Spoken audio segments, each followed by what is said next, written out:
김엘리의 경제산책 출발하겠습니다. 안녕 엘리야. 요즘 저상버스들을 보면은, 저상버스가 뭔지 아시나요? 버스를 타면은 원래 계단이 있잖아요. 그 계단이 이제 엔진이 차지하는 공간 때문에 바로 차체랑 붙어 있을 수가 없으니까 그만큼 이제 오르락 내리락 하는 계단을 만든 건데, 그걸 없앤 버스들을 저상버스라 그러죠. 보통 이제 장애인분들의 이동권 보장을 위해서 보다 타기 쉽게 만들어둔 버스들이 이제 저상버스인데, 요즘 저상버스들을 보면은 자동차 시대의 미래를 알 수가 있어요. 그래서 예전에는 저상버스들이 보면은 천연가스 버스가 많았어요. 천연가스가 디젤에 비해서 상대적으로 환경오염이 적다라고 해가지고 한동안은 LNG 버스가 열심히 다니던 시절이 있었습니다. 근데 요즘은 보면은 LNG 버스가 아니라 친환경 전기버스라는 이름으로 많이 돌아다니고 있죠. 그렇습니다. 그래서 특히 출퇴근 시간대가 아닌 시간대에 버스를 타보면 저상버스들이 많이 다니고 있는 것들을 볼 수가 있어요. 그래서 요즘 저상버스들은 이제 전기버스가 굉장히 많이 보급이 되고 있는 것 같습니다. 근데 저상버스를 보면서 저는 또 쓸데없는 고민들을 해보거든요. 과연 이 차들은 어떤 시스템을 갖고 운영이 될까 라고 생각을 해보면, 예를 들어 기점에서 종점까지가 2시간이고 배차 간격이 15분인 버스를 생각을 하면은 결과적으로는 15분 간격으로 2시간 동안을 도로를 누벼야 되니까 한 타임에 8대가 운영이 된다고 유추를 할 수 있죠. 근데 만약에 그 버스의 충전 시간이 3시간이라고 가정을 하면 3시간짜리 버스가 충전이 되는 게 한 타임일 테니까 결과적으로 지금 운행하고 있는 차가 한 사이클 돌 때를 버틸 만큼 충분한 양의 전기버스가 필요하죠. 그렇게 따지면 8대가 운영을 하고 있는 동안 12대가 충전하고 있는 상황이라야 이게 순환을 할 수 있다는 결론에 이르게 돼요. 결과적으로 노선 하나를 운영하기 위해서 무려 20대나 가지고 있어야 되는 상황이 된 거예요. 실제로 운영 중인 버스보다 충전 중인 버스가 더 많은 상황이 되겠죠. 근데 이런 부분에 있어서는 배차 간격에 비해서 기존의 내연기관 버스들은 연료를 주입하거나 충전하는 시간이 적었기 때문에 훨씬 적은 양의 버스로도 하나의 노선을 운영할 수 있었겠죠. 그래서 지금 전기차로 바꾼다는 것이 굉장히 많은 사회적인 변화를 요구하는 일인데, 이걸 하기 위해서 우리가 생각보다 많은 것들을 감수해야 된다는 거예요. 왜냐면은 지금 전기차를 운영을 하려면 차고지가 있어야 되잖아요. 차고지. 그래서 지금 결국 운행이 끝나면 그 모든 차량들도 다 차고지로 갈 텐데, 그러면 전기차를 도입하는 것만으로도 지금보다 훨씬 더 넓은 부지와 많은 차량을 운행해야만 같은 상태를 유지할 수 있다는 결론에 이르거든요. 그러면 이때 핵심이 되는 것이 뭐냐면 바로 충전 기술의 개선의 문제가 되겠습니다. 그렇죠? 그래서 보다 빠르게 충전을 할 수 있다면 이 부분이 많이 개선이 되지 않겠는가. 그래서 실제로 지금 전기차를 만들고 있는 차량 생산 업체들이 충전 기술에 대한 연구도 많이 하고 있습니다. 그래서 기술이 발전할 때 그 부분들이 함께 발전을 해야 전기차라는 하나의 그 기술이 표준으로서 보급될 수 있는 그런 의미를 지니고 있다고 볼 수 있겠습니다.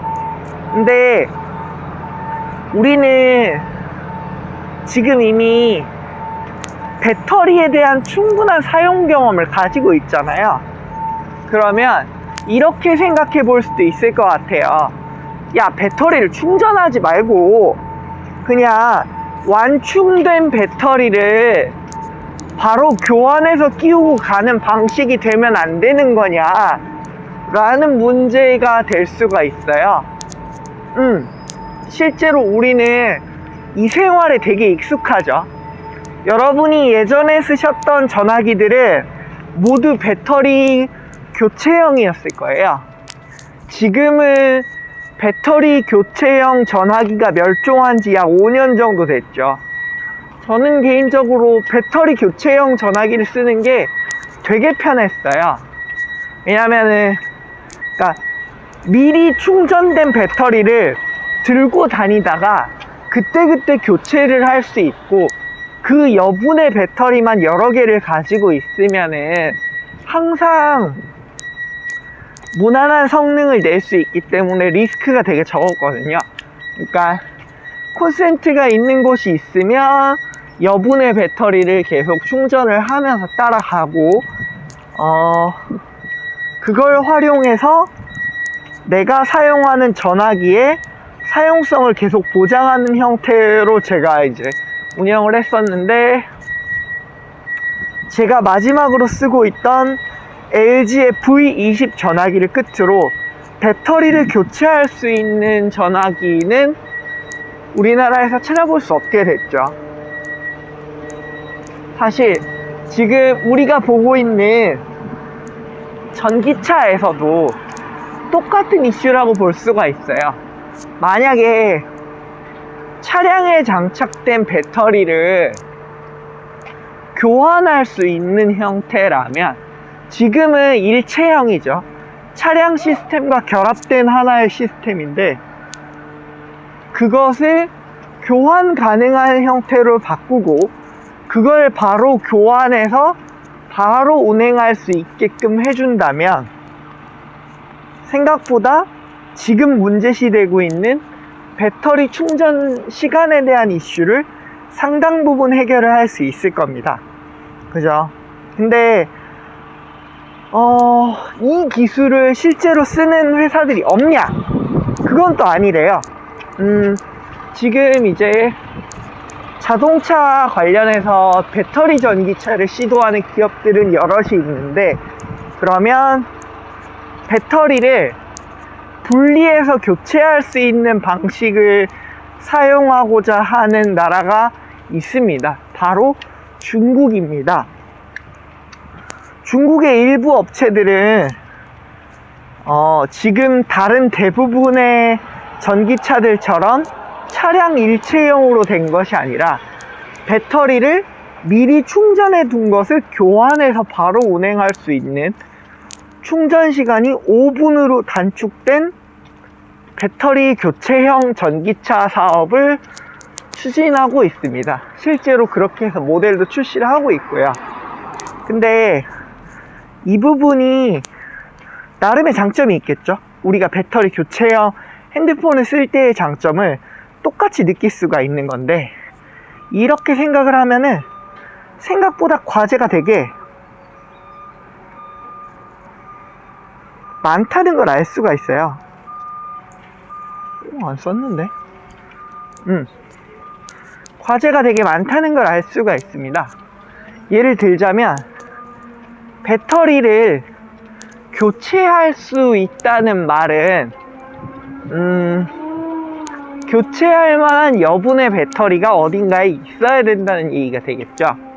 근데 그거를 집에서만 하겠다라고 생각을 하면은 각 소비자가 자기 집에 충전된 배터리를 늘 가지고 있으면 되는 것이고, 외부에서 이걸 활용을 하고자 한다면은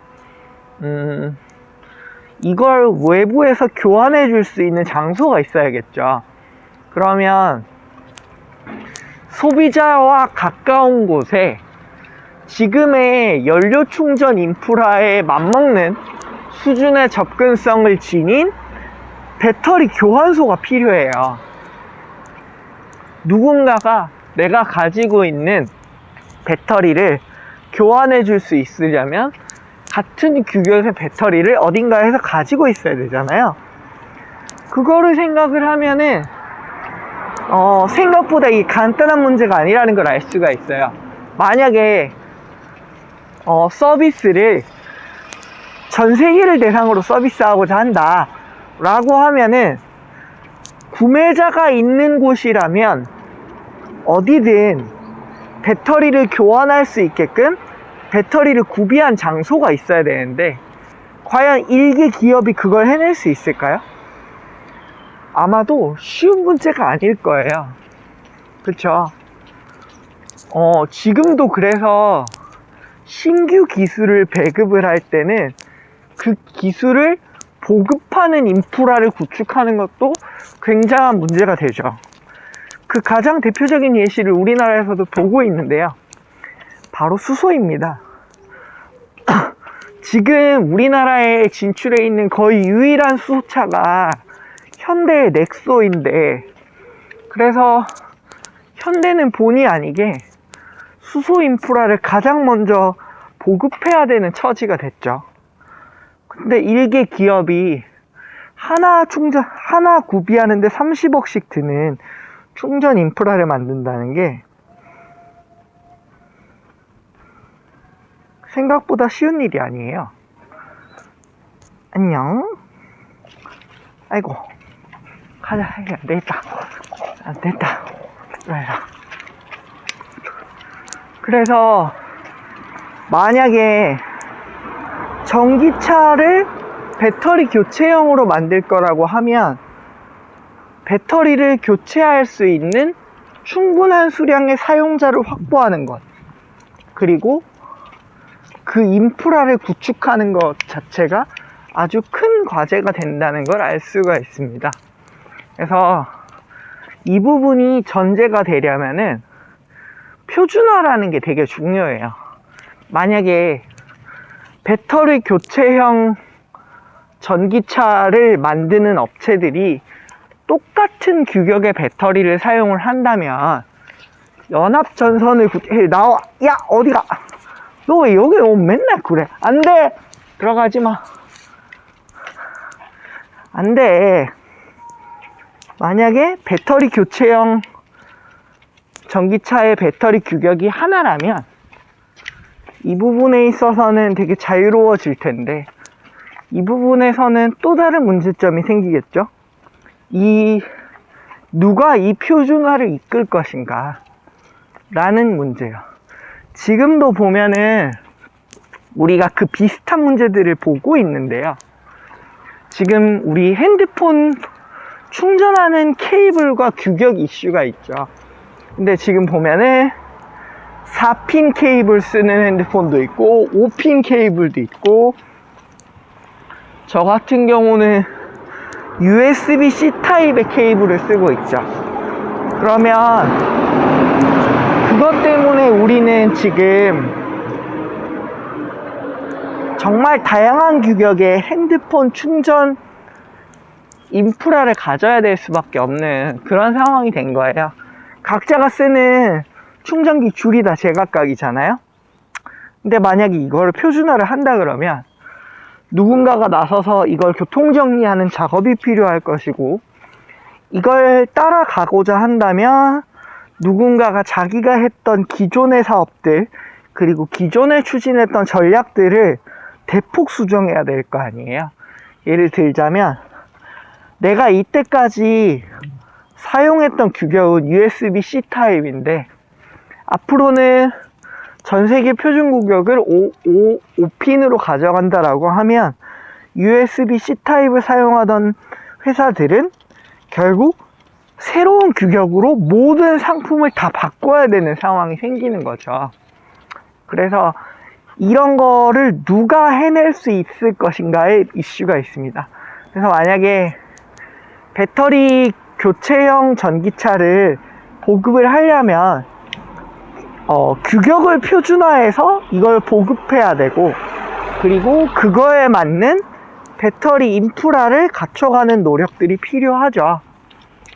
그런 과정들을 과연 특정 기업이 해낼 수 있을까 라는 점을 생각해보면 생각할 만한 과제들이 여럿 있는 것 같습니다. 그래서 중국에서는 이거를 자기들이 타겟으로 하고 있는 동남아 등 일부 시장에 걸쳐서만 이 제품을 집중적으로 출시를 하고, 그걸 바탕으로 이제 이 과정들을 해낼 거라고 하더라고요. 그래서 아마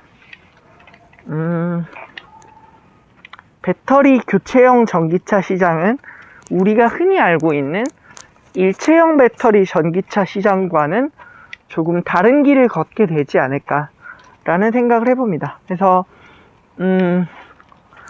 표준화 이슈가 있기 때문에 아마도 이게 전 세계적으로 보급되는 데에는 시간이 걸리겠지만 누군가는 또 이걸 도전을 하겠죠.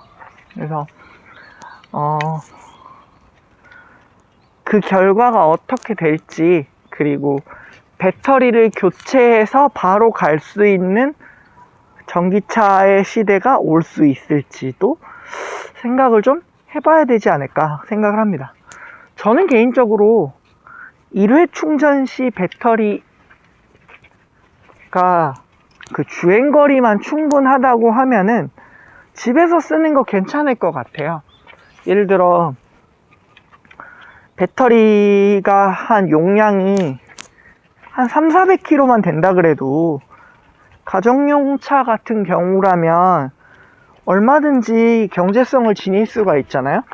그러면은 배터리만 갈아 끼우면 바로바로 출발을 할 수 있는 거니까 그래서 외부 충전 이슈를 조금 배제를 하고라도 가정용, 그리고 그 도심 지역에서만 출퇴근용으로 이용하는 뭐 소형차 같은 것들을 중심으로 이런 것들을 먼저 해보는 것도 좋지 않을까 라는 생각을 해봅니다. 그래서 이 부분이 뭐 당장에 이루어지지는 않겠지만 시간을 두고 많은 것들이 이루어갈 수 있고 하다 보면은 지금보다 좀 더 나은 결론에 이를 수 있지 않을까 라는 생각을 해봅니다. 그래서 오늘 할 이야기는 여기까지고요. 지금 제가 하는 이야기랑 헨리의 모습을 보는 게 스스로에게 유의미하다고 생각하셨던 분들은 구독이나 좋아요, 알림 설정 해주시면 좋을 것 같고요.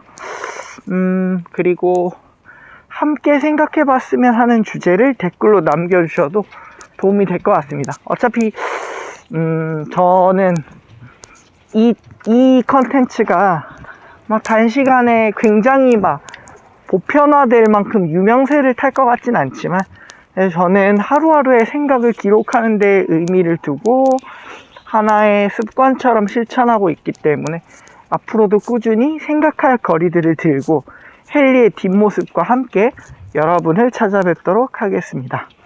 감사합니다.